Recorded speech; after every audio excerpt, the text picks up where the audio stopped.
Let me ask you something. What if I told you there's a simple food, humble, green, and probably sitting in your fridge right now, that could potentially slow down or even help halt the progression of early-stage prostate cancer? And, more surprisingly, this isn't just anecdotal. This claim is backed by recent peer-reviewed clinical research.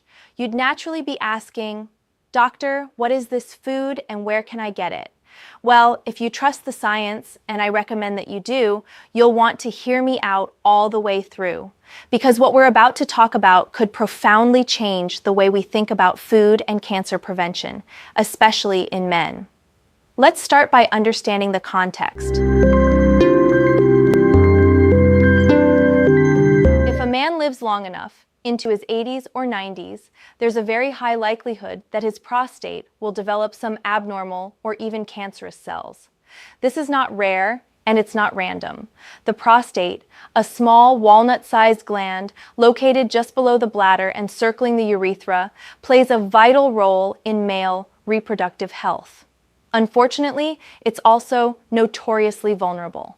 The World Health Organization reports over 1.4 million new cases of prostate cancer globally each year, with roughly 375,000 annual deaths. This isn't a condition we can afford to ignore or underestimate. Now here's the exciting part. Cruciferous vegetables, and one in particular, have shown tremendous potential in not only preventing prostate cancer, but in modulating its behavior after diagnosis.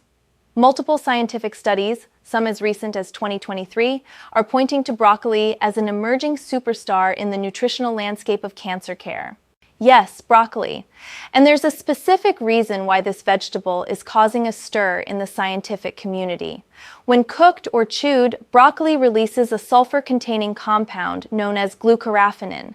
Once inside the body, glucoraphanin is activated by gut microbes, your microbiome, and transformed into a powerful molecule known as sulforaphane.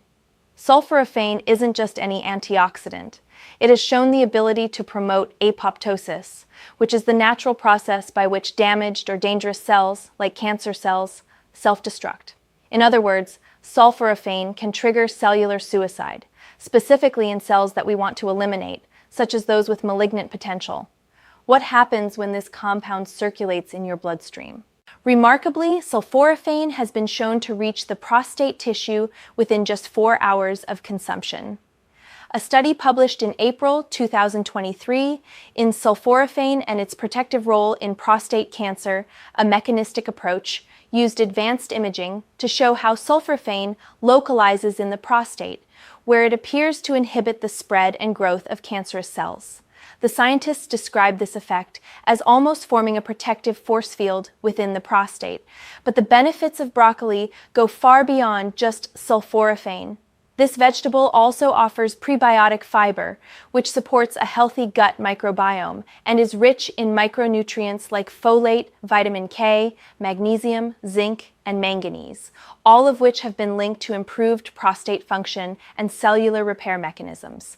Additionally, sulforaphane supports something known as phase 2 detoxification, a liver pathway that helps remove harmful toxins, carcinogens, and metabolic waste from the body. In essence, sulforaphane doesn't just protect your cells, it also helps your body clear out things that could damage them.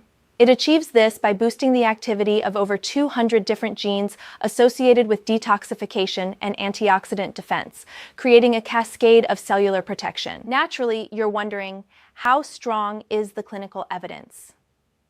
Well, a major randomized controlled trial funded by the Prostate Cancer Foundation helps bring this to life. In this study, men with early-stage prostate cancer were divided into 3 groups. Each group consumed broccoli soup once a week. But there was a twist. The first group received soup made from standard grocery store broccoli. The second group ate soup made with broccoli that had been selectively bred to contain 3 times the level of glucoraphanin, the sulforaphane precursor. The third group received a specialized super broccoli with 7 times the glucoraphanin content, developed through non-GMO methods in collaboration with researchers at the Institute of Food Research in the UK. After a 12-month period, they performed follow-up prostate biopsies. Here's what they found. Men who consumed high glucoraphanin broccoli, 7 times strength, had no measurable progression of prostate cancer. In some, lesions had regressed entirely. The group that consumed standard broccoli soup largely showed stable disease, and a few noted minor progression. This dramatic difference was attributed to the increased conversion of glucoraphanin into sulforaphane, which then triggered anti-cancer pathways in the prostate. Now, while that supercharged broccoli isn't available in most grocery stores, the message is crystal clear. Even regular broccoli, consumed consistently, has the potential to influence the biology of prostate tissue, and possibly the trajectory of early-stage cancer. And this isn't limited to broccoli alone. Other cruciferous vegetables like kale, cauliflower, Brussels sprouts, and bok choy also contain glucosinolate compounds, making them valuable additions to a prostate-friendly diet.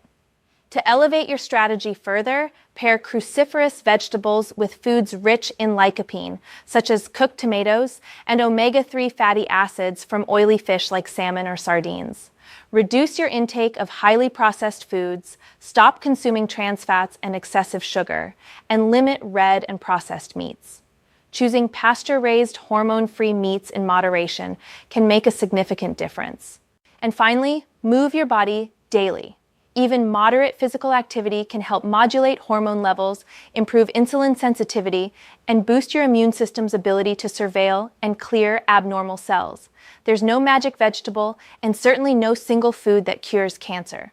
But there is power in consistency, dietary quality, and an evidence-informed approach to what you put on your plate. If you're interested in more detailed nutritional guidance for prostate cancer, I recommend exploring the Prostate Cancer Foundation's education resources at pcf.org. Their nutrition webinars are medically reviewed and grounded in solid research. Remember this: you are what you eat, and what you eat can alter biochemistry, gene expression, and quite possibly your risk of cancer progression. So fill your plate wisely, live courageously, and take ownership of your health, because your future is written not just in genetics, but in your grocery list. Till next time, stay well, eat smart, and live free.